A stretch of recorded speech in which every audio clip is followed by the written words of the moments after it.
अपने अंदर एक बुनियादी तब्दीली पैदा करो। तुम्हारा खौफ बेजा है। मुसलमान और बुज़दिली एक जगह जमा नहीं हो सकता। सच्चे मुसलमान को कोई ताकत हिला नहीं सकती है, ना कोई खौफ डरा सकता है। चंद इंसानी चेहरों के गायब हो जाने से डरो मत। अजीजों, तब्दीलियों के साथ चलो। ये ना कहो कि इसके लिए तैयार नहीं थे, बल्कि तैयार हो जाओ। सितारे टूट गए हैं, लेकिन सूरज तो चमक रहा है। उससे किरण मांग लो और उन अंधेरी राहों में बिछा दो जहां उजालों की सख्त जरूरत है। मैं तुम्हें यह नहीं कहता कि तुम हाकिमाना इक़्तिदार के मदरसे से वफादारी का सर्टिफिकेट हासिल करो। मैं कहता हूं कि जो उजले नक्शो निगार तुम्हें इस हिंदुस्तान में माजी की यादगार के तौर पर नजर आ रहे हैं, उन्हें तुम्हारा ही काफिला लाया था। उन्हें भुलाओ नहीं, उन्हें छोड़ो नहीं, उनके वारिस बनकर रहो। समझ लो, तुम भागने के लिए तैयार नहीं तो फिर कोई ताकत तुम्हें नहीं भगा सकती है। आओ अहद करो कि ये मुल्क हमारा है। आओ अहद करो कि ये मुल्क हमारा है। हम इसके लिए हैं और इसकी तकदीर के बुनियादी फैसले हमारी आवाज के बगैर अधूरे रहेंगे। आज जल्जलों से डरते हो, कभी तुम खुद जल्जला थे। आज अंधेरे से कांपते हो, क्या याद नहीं रहा कि तुम्हारा वजूद खुद में एक उजाला था? ये बादलों ने मैला पानी क्या बरसाया कि तुमने भीग जाने के डर से पायजामे ऊपर चढ़ा दिए? वो तुम्हारे ही स्टाफ थे जो समुद्रों में उतर गए, पहाड़ों की छातियों को रौंद डाला। आंधियां आई तो उनसे कह दिया कि तुम्हारा रास्ता ये नहीं है। ये ईमान से भटकने की बात है कि शहंशाहों के गिरेबान से खेलने वाले आज खुद अपने गिरेबान से खेलने लगे हैं। अजीजों, मेरे पास कोई नया नुस्खा नहीं है, वही 1400 बरस पुराना नुस्खा है। वो नुस्खा जिसको कायनात का मोहसिन लेके आया था। ये वो तकरीर है जो 1947 में जामा मस्जिद की सीढ़ियों पे खड़े होकर मौलाना आजाद ने दी थी। मैं रांची में खड़ा था तो मुझे लगा कि इसे दोहराना जरूरी है। आप डरिए मत। एक लड़ाई पार्लियामेंट में, एक लड़ाई अदालत में, तो एक लड़ाई जमीन पर। आपकी इबादत गाहों के खिलाफ, आपकी दर्सगाहों के खिलाफ, आपके कब्रिस्तानों के खिलाफ कोई हाथ बढ़ता है तो आगे बढ़ करके उस पंजे से पंजा लड़ाओ और कहो कि हम इसके मुहाफिज हैं। हम अपने पुरखों की, अपने अजदाद की दान की हुई जमीनें, वक्त की हुई जमीनें लूटने नहीं देंगे। हुकूमत कह रही है कि वो पसमानदा के हुकूक के लिए इस वक्त में अलग से प्रावधान करेगी। मैंने तो पार्लियामेंट में भी कहा था कि बुनकरों के उद्योग को बर्बाद करने वाली ये सरकार, चाहे वो मालेगांव हो, चाहे भिवंडी हो, चाहे इचलकरंजी हो, चाहे बनारस हो, चाहे मऊ हो, चाहे मुबारकपुर हो, चाहे रांची हो, पूरे मुल्क में जो बुनकरों के हाथ में कारोबार था कि अपने हाथों के हुनर से वो लोगों के जिस्मों के लिए लिबास बनाते थे, उस पूरे रोजगार को बर्बाद कर दिया गया। मैं तो नरेंद्र मोदी जी से कहना चाहता हूं कि ये बुनकर जो है, ये भी तो पसमानदा समाज से आते हैं। अगर आप पसमानदा समाज की भलाई चाहते हैं तो जो इनकी सब्सिडी थी उसको बहाल करिए। आप कहते हैं कि आप मुस्लिम बहनों के हुकूक के लिए कानून लेकर के आए हैं और वक्त में आप मुस्लिम बहनों को हिस्सा देंगे। नरेंद्र मोदी जी, हमें गुजरात की बेटी बिल्किस याद है, जब आप दिल्ली के लाल किले पर खड़े होकर के 15 अगस्त को इस देश में महिला सशक्तिकरण पे भाषण दे रहे थे, तो उसके महज 2.5 घंटे के बाद आपके गृह राज्य गुजरात में न सिर्फ बिल्किस के बलात्कारी रिहा किए जा रहे थे, बल्कि उनको आपकी पार्टी के नेता मालाएं पहना कर उनका इस्तेमाल कर रहे थे। और आप बात करते हैं मुस्लिम बहनों के हुकूक की। ये कहानी किसी और को सुनाइएगा नरेंद्र मोदी साहब। हम समझते हैं इस खेल को, हमारी नई नस्लें समझती हैं इस खेल को। ये लड़ाई जारी रहनी चाहिए। रांची वालों, एक बात याद रखना,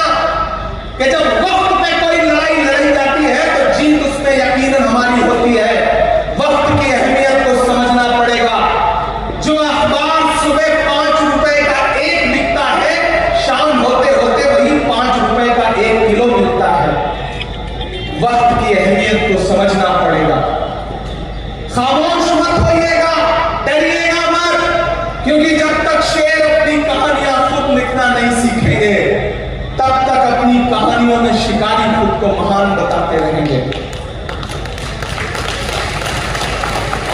हर प्लेटफॉर्म पे आवाज उठाइए, बाबा से बुलंद बोलिए।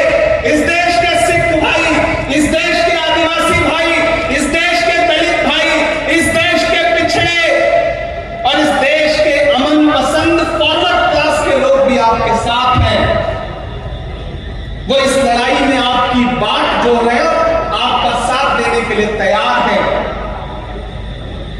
और मैं जिस पार्टी से आता हूं उसका माइनॉरिटी डिपार्टमेंट का नेशनल चेयरमैन होने की हैसियत से भी कह रहा हूं कि आने वाले दिनों में जब भी सरकार बदलेगी, मैं यकीन दिलाता हूं आप सारे लोगों को कि पहली फुर्सत में जब भी हुकूमत बदलेगी, ये जो भी आईन के खिलाफ जाकर के अमेंडमेंट लाए हैं, इसको एक झटके में फिर उसी संसद के जरिए बदलने का काम इंडिया गठबंधन करेगा, कांग्रेस पार्टी करेगी। हम आपको भरोसा दिलाते हैं। इसलिए बिल्कुल मायूस मत होइए, मायूसी कुफ्र है। हम लड़ेंगे, अपनी जमीनों की हिफाजत करेंगे, अपनी दरसगाहों की हिफाजत करेंगे, अपनी खानकाहों की हिफाजत करेंगे, अपने कब्रिस्तानों की हिफाजत करेंगे। कोई हुकूमत, कोई सरकार हमसे छीन नहीं सकती। और अभी हफीजुल भाई ने तो भरोसा भी दिलाया, यहां के चीफ मिनिस्टर साहब भी, हेमंत सोरेन साहब भी इस चीज को लेकर के संजीदा है। तो कम से कम कर्नाटक हो, तेलंगाना हो, झारखंड हो, ऐसे कई सूबे हैं जहां भाजपा की नफरत वाली सोच के बरक्स एक नई सेकुलर सोच खड़ी है, जो उनके किसी भी कानून के खिलाफ, जो कानून आवाम के हक में नहीं है, उसको अपने यहां इंप्लीमेंट नहीं होने देगी। हम आपको भरोसा दिलाते हैं। आपने बहुत लंबी तकरीरें सुनी है, बहुत ज्यादा बात नहीं करनी है। बस आपका इस बात के लिए शुक्रिया अदा करना है कि आप इस बारिश में भी हजारों की तादाद में यहाँ इकट्ठे हुए हैं।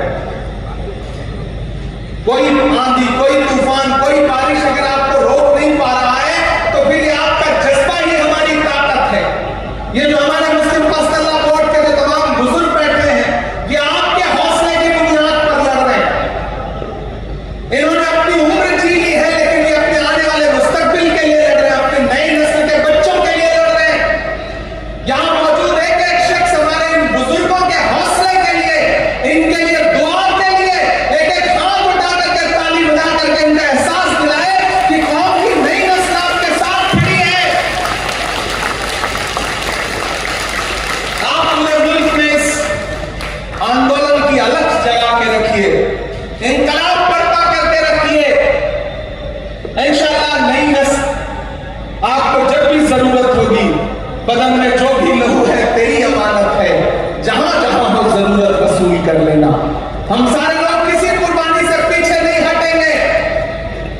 किसानों ने 700 जानें कुर्बान की, लेकिन हुकूमत को झुकने में मजबूर कर दिया। तो हम तो सरकार से कहना चाहते हैं कि तुझको कितनों का लहू चाहिए अर्ज़े वतन, कितनी आंखों से कलेजा तेरा ठंडा होगा। अगर आपके कलेजे की ठंडक के लिए आपको कुर्बानियों की दरकार है, तो मैंने पार्लियामेंट में भी कहा था और यहां भी कह रहा हूं कि उनसे 2 कदम आगे इमरान खड़ा मिलेगा। अगर आपको कुर्बानियों की दरकार है तो आप लीजिए। और हमने वो दिखाया, समाज ने दिखाया कि जब पड़ोस के मुल्क ने हमारे मुल्क में दहशतगर्दी फैलाई, तो बंगाल के झंडू अली शेख ने पहली शहादत दी पहलगाम अटैक के बाद। जब पड़ोसी मुल्क ये सोच रहा था कि हिंदुस्तान में नफरतें फैला करके वो हमारी एकजुटता को तोड़ने का काम करेगा, तो कर्नल सोफिया कुरैशी आगे निकल के आई और उसने पूरी दुनिया को बताया कि ऑपरेशन सिंदूर क्या था। जब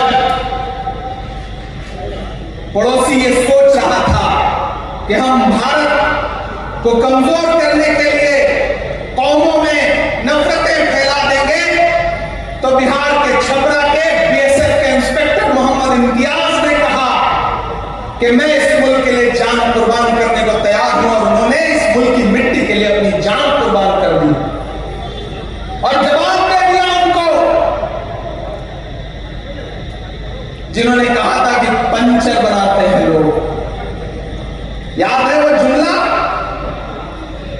कहा था ना कि पंचर बनाते हैं लोग, लेकिन इस कौम ने बता दिया, इस समाज ने बता दिया कि नहीं साहब, हम सिर्फ पंचर नहीं बनाते हैं। मैंने तो एक शेर कहा उस दौरान कि ये किसने कह दिया तुमसे कि बस पंचर बनाते हैं, ये किसने कह दिया तुमसे कि बस पंचर बनाते हैं, वतन पे हंस के जो कट जाए ऐसे सर बनाते हैं। तो चाहे ब्रिगेडियर उस्मान हो या वीर अब्दुल हमीद हो, जब भी आपको जरूरत पड़ी है हम दो कदम आगे खड़े मिले, तो हम यहां से खड़े होकर इस सरकार से कहना भी चाहते हैं कि इतना जुल्म मत करिए।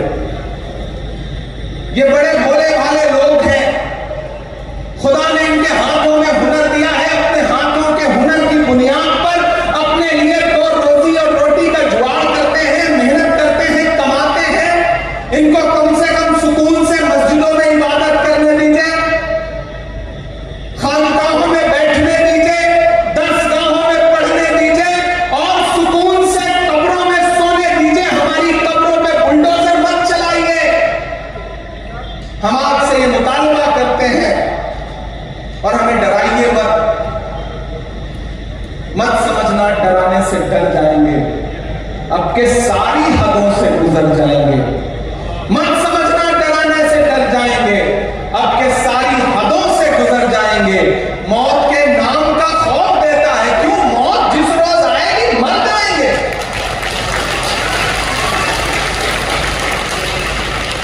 हमने जमजम दिया, आबे गंगा दिया, तुमने भारत को दंगा ही दंगा दिया। तुमने एक रंग के ख्वाब देखे मगर हमने हिंदुस्तान को तिरंगा दिया। ये तिरंगा बदन पर लपेटे हुए एक दिन इस जमीन में उतर जाएंगे, मत समझना डराने से डर जाएंगे। हुकूमतों को यह बात समझ लेनी चाहिए और वो समझ भी रहे हैं, ऐसा नहीं कि नहीं समझ रहे।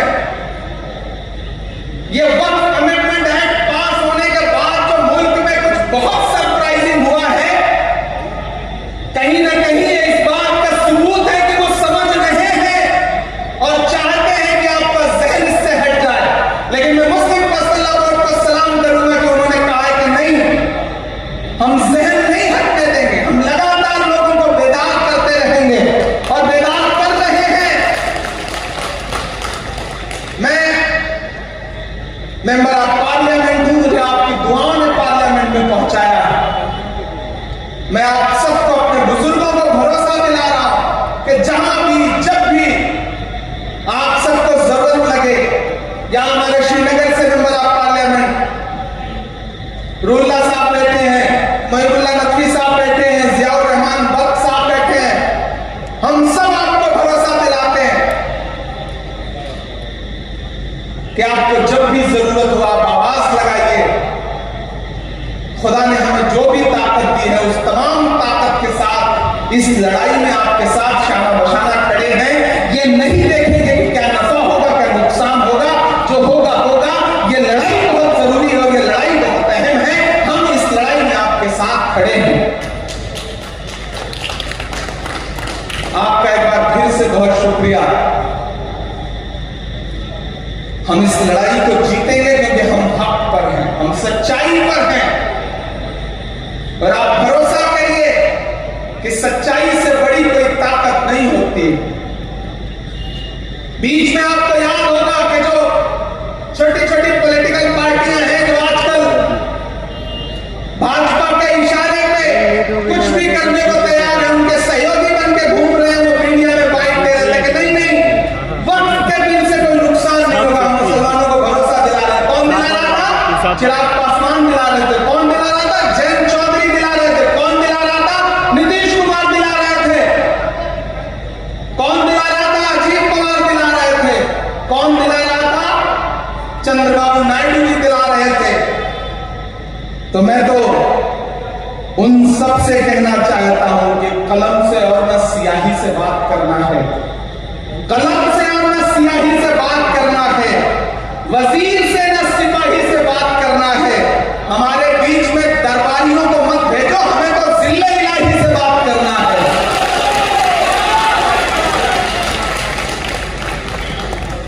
हम हुकूमत से सीधे कह रहे हैं कि आप आईन को कुचलिए मत।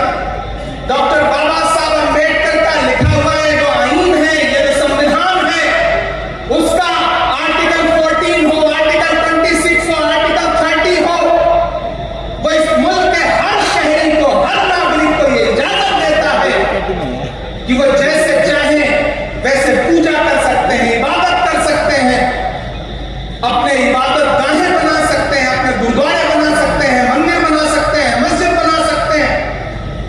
आप उस आईन को पामाल कर रहे हैं। नरेंद्र मोदी जी की बड़ी एक ऐसी बात आपको बताता हूं कि आपको लगेगा कि हां ये भी एक पहलू है। वो जब भी जिस चीज को ज्यादा रखने की कोशिश करें, ज्यादा उसके फेवर में दिखने की कोशिश करें, समझ लीजिए खतरा ज्यादा है। 2000